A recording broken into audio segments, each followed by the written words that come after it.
In your annual shareholder letter this year, you said that Berkshire's journey consisted of continuous savings, the power of compounding, the American tailwind, and avoidance of major mistakes. You have humbly admitted in the past that you have made many mistakes, but this is the first time that major mistakes stood out to me. Could you please advise us on what major mistakes we should avoid in both investing and in life? I would also like to have Mr. Munger's thoughts too, please. Thank you very much. Well, Charlie said the major mistake you can make, then you're lucky if you're in the United States. If you go around the world, you don't have a lot of choices in some places, but you should write your obituary and then try and figure out how to live up to it.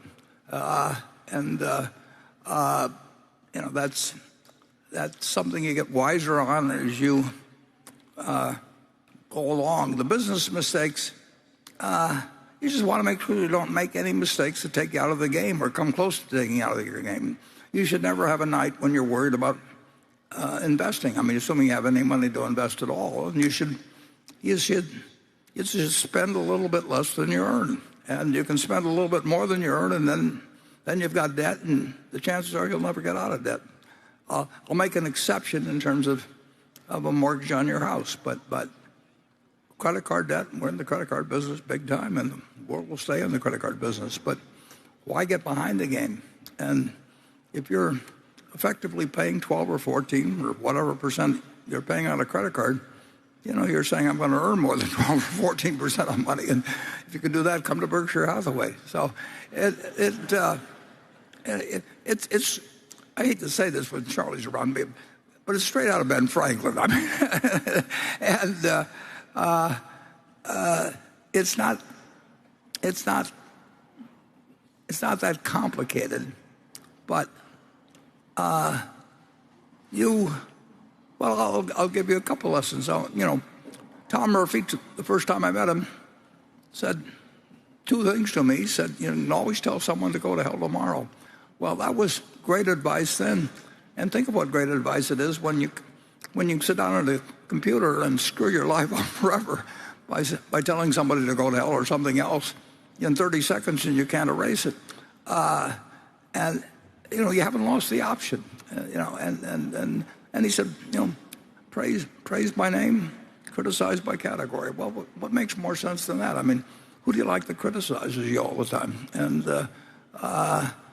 you don't need to vilify anybody to make your point on subjects of discussion. And then I'll give you another general piece of advice. I've never known anybody that was basically kind that died without friends.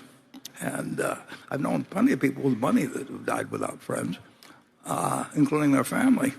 But I've never known anybody. I've seen a few people, including Tom Murphy Sr. and maybe Jr., who's here, but certainly his dad. I never saw him. I watched him for 50 years. I never saw him do an unkind act. I didn't see him do very many stupid acts either. I mean, it wasn't that he was non-discriminating. He just decided that there was no reason to do it. And wow, what a difference that makes in life. Charlie? Well, it's so simple to spend less than you earn and invest shrewdly and avoid toxic people and toxic activities and try and keep learning all your life, et cetera, and do a lot of deferred gratification because you prefer life that way. And if you do all those things, you are almost certain to succeed. And if you don't, you're going to need a lot of luck. And you don't want to need a lot of luck. You want to go into a game where you're very likely to win without having any unusual luck. I'd add one more thought, too. You need to know how people can manipulate other people, and you need to resist the temptation to do it yourself. Oh, yes. The toxic people who are trying to fool you or lie to you, who aren't reliable in meeting their commitments. The great lesson of life is get them the hell out of your life. Yeah. And do it fast. Do it fast.